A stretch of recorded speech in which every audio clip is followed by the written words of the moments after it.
नमस्ते दोस्तों। Sleep story Hindi audio में आपका स्वागत है। और आज की कहानी बहुत ख़ास है। एक बुज़ुर्ग का गुप्त बगीचा और उसकी अनमोल सीख। मैं उम्मीद करता हूँ आज की कहानी सुनने के बाद आपको ना सिर्फ अच्छा लगेगा, आज की नींद भी आपको गहरी और सुखद आएगी। अगर आपको मेरी आवाज़ पसंद आए तो सब्सक्राइब ज़रूर कीजिएगा। चलिए कहानी शुरू करते हैं। शहर के बाहरी छोर पर, जहां शोर शराबे की आवाज़ें धीमी पड़ जाती थी, एक पुरानी लकड़ी की बाड़ के पीछे एक रहस्यमय दुनिया छिपी हुई थी। बेलें और लताएं उस जंग खाए लोहे के फाटक को ऐसे ढके हुए थी मानो प्रकृति ने खुद इस जगह को दुनिया की नज़रों से बचाने का फैसला किया हो। इस फाटक के पीछे रहते थे 70 वर्षीय मास्टर जी। गांव के लोग उन्हें प्यार से यही नाम से पुकारते थे। कभी स्कूल में पढ़ाने वाले मास्टर जी अब अपने जीवन का सबसे महत्वपूर्ण पाठ अपने गुप्त बगीचे में सिखा रहे थे। हालांकि बहुत कम लोग इस बात को जानते थे। एक शाम 15 साल की रिया अपने दादाजी के घर गर्मी की छुट्टियां बिताने आई थी। शहर के भागदौड़ भरी जिंदगी से थक चुकी रिया को हर चीज बोरिंग लगती थी। उसका मोबाइल फोन गांव में ठीक से काम नहीं करता था और ये बात उसे और भी परेशान करती थी। एक दोपहर जब रिया बेचैनी से इधर उधर घूम रही थी, उसकी नजर उस पुराने फाटक पर पड़ी। जिज्ञासा ने उसे खींच लिया। फाटक पर एक छोटा सा बोर्ड लगा था जिस पर लिखा था, धैर्य का बगीचा, जो धीरे चले वही पहुंचे। तभी एक शांत आवाज आती है, क्या देख रही हो बेटी? रिया ने पलट कर देखा। एक बुजुर्ग व्यक्ति जिनके चेहरे पर अनुभव की रेखाएं और आंखों में गहरी शांति थी, उसकी ओर मुस्कुरा रहे थे। रिया ने हकलाते हुए कहा, मैं बस यूं ही। मास्टर जी ने पूछा, अंदर आना चाहोगी? लेकिन याद रखना, ये बगीचा जल्दबाजों के लिए नहीं है। जैसे ही फाटक खुला, रिया की सांस रुक गई। सामने एक ऐसी दुनिया थी जो उसने कभी नहीं देखी थी। रंग बिरंगे फूल, हरी भरी क्यारियां, छोटे छोटे फव्वारे और हर कोने में एक अलग तरह की शांति। रिया ने अचंभे से कहा, ये तो स्वर्ग जैसा है। मास्टर जी धीरे धीरे चलते हुए अपने पौधों के बीच से गुजरे। उनकी हर हरकत में एक अजीब तरह का प्यार और सम्मान था। देखो बेटी, उन्होंने एक छोटे से पौधे की ओर इशारा करते हुए कहा, यह गुलाब का पौधा मैंने 3 साल पहले लगाया था। अभी तक सिर्फ 2 बार फूल आए हैं, लेकिन जब आते हैं तो उनकी खुशबू पूरे बगीचे को महका देती है। रिया ने हैरानी से कहा, 3 साल? इतना इंतजार? मास्टर जी मुस्कुराए। जल्दबाजी में पाई गई चीजें जल्द ही खत्म हो जाती हैं। जो धीरे धीरे आए वो गहराई तक जड़ें जमाती हैं। अगले कुछ दिनों में रिया रोज शाम को मास्टर जी के बगीचे में जाने लगी। हर दिन वह कुछ नया सीखती थी। पहला पाठ, पोषण करना जबरदस्ती नहीं। एक दिन मास्टर जी एक पौधे की काट छांट कर रहे थे। रिया ने देखा कि वह बहुत सावधानी से, प्यार से काम कर रहे थे। रिया ने पूछा। मास्टर जी, आप इसे इतना काट क्यों रहे हैं? मास्टर जी ने कहा, देखो बेटी, कभी कभी हमें वो शाखाएं काटनी पड़ती हैं जो पौधे की ऊर्जा बर्बाद करती है। यह दर्दनाक लगता है, लेकिन यही पौधे मजबूत बनाते हैं। जिंदगी में भी हमें उन आदतों को और रिश्तों को छोड़ना पड़ता है जो हमें आगे नहीं बढ़ने देते।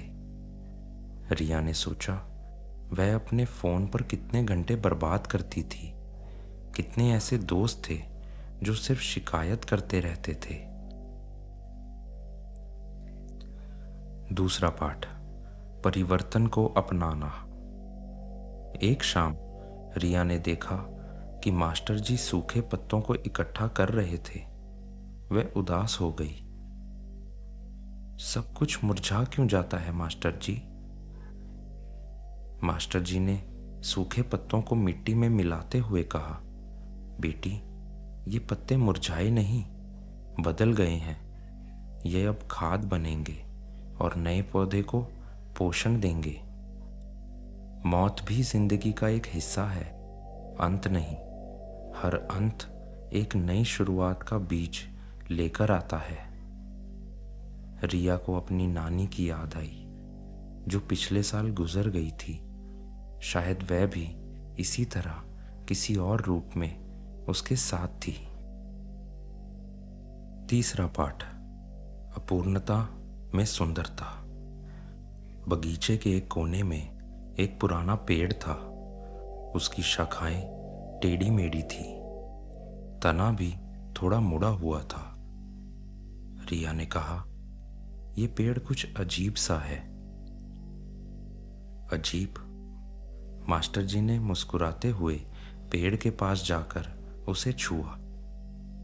यह पेड़ एक तूफान से टूटते टूटते बचा था, लेकिन देखो, यह ना सिर्फ बचा बल्कि अपने घाव के साथ और भी मजबूत हो गया।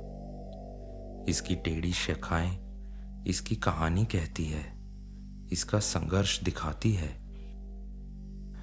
पूर्णता में नहीं, अपूर्णता को स्वीकार करने में असली सुंदरता है। रिया ने अपने चेहरे पर हाथ फेरा। उसे अपने दाग धब्बों से नफरत थी। शायद वे भी उसी कहानी का हिस्सा थे। चौथा पाठ, ज्ञान की फसल। एक शाम बारिश के बाद जब पूरा बगीचा ताजगी से नहा गया था, रिया और मास्टर जी एक बेंच पर बैठे थे। रिया ने पूछा, मास्टर जी, आपने ये बगीचा क्यों बनाया? मास्टर जी ने गहरी सांस ली। बहुत साल पहले मैं बहुत परेशान था। स्कूल का काम, परिवार की जिम्मेदारियां, समाज का दबाव, सब कुछ मुझे तोड़ रहा था। मुझे लगता था कि मैं असफल हूं, कि मेरा जीवन बेकार है।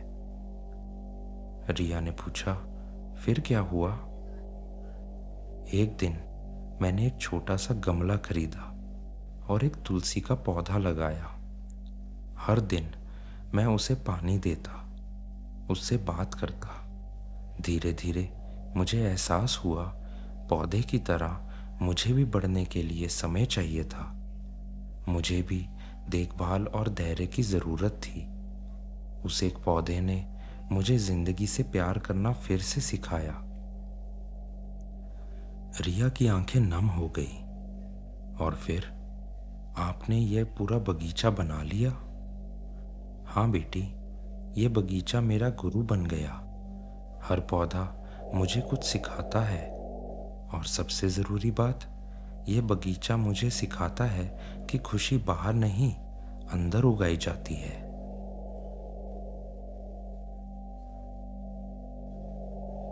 पांचवा पाठ, अपने जीवन में उतारना। लेकिन मास्टर जी, रिया ने कहा, मेरे पास तो इतनी जगह नहीं है। मैं शहर में रहती हूँ। मैं ये बगीचा कैसे बना सकती हूँ? मास्टर जी ने उसका हाथ पकड़ा। बेटी, बगीचा हमेशा जमीन पर नहीं होता। तुम अपने मन में भी बगीचा बना सकती हो। हर अच्छा विचार एक बीज है, हर अच्छा काम पानी है और हर दिन की शांति धूप है। उन्होंने आगे कहा, जब तुम परेशान हो तो 5 मिनट आंखें बंद करके सोचो, तुम्हारे मन का बगीचा कैसा दिखता है, कौन से पौधे सूख रहे हैं। फिर धीरे धीरे उन्हें ठीक करो। अगला पाठ, सदा खिलते रहने वाला उपहार। रिया की छुट्टियां खत्म हो रही थी। आखिरी दिन वह मास्टर जी के पास आई। मास्टर जी, मैं आपका कैसे धन्यवाद करूं? मास्टर जी ने उसे एक छोटा सा गमला दिया जिसमें एक नन्हा पौधा था। ये तुम्हारा है, इसे घर ले जाओ। रोज इसकी देखभाल करना और जब भी परेशान हो इससे बातें करना।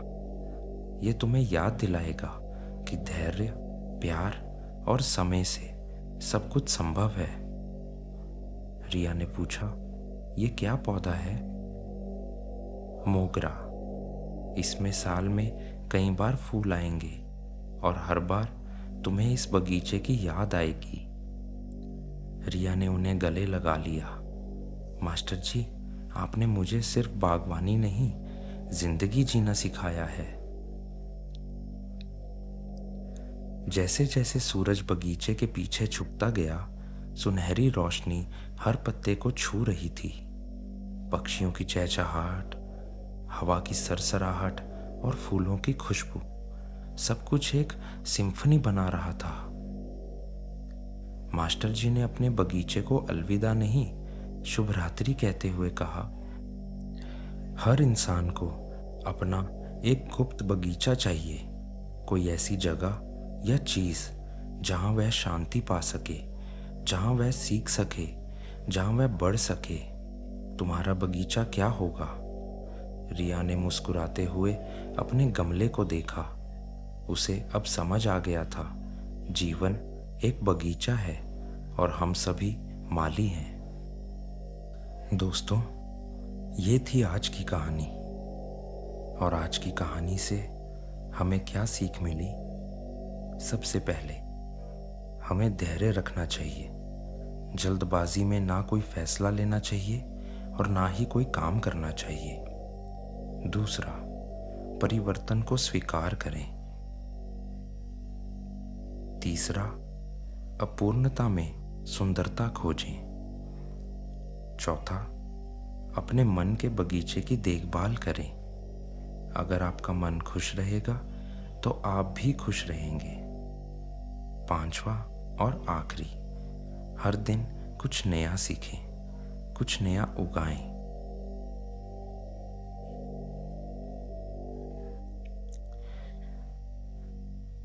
अब बस आंखें बंद कर लीजिए, वीडियो को चलने दीजिए।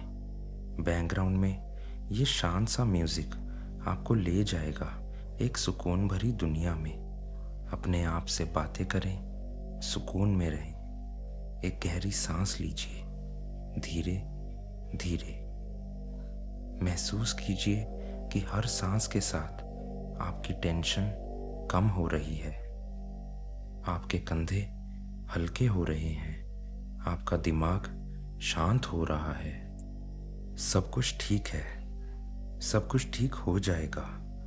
आप सेफ हैं। आज की कहानी ने शायद आपके दिल को छुआ हो या शायद आपको कुछ सोचने पर मजबूर किया हो, और यही काफ़ी है। कमेंट में ज़रूर लिखिएगा कि आपको ये कहानी कैसी लगी। अगर आप चाहते हैं कि हर रात ऐसी ही एक नई सुकून देने वाली कहानी सुने तो चैनल को ज़रूर सब्सक्राइब कीजिएगा। ये हमारे लिए बहुत इम्पॉर्टेंट है।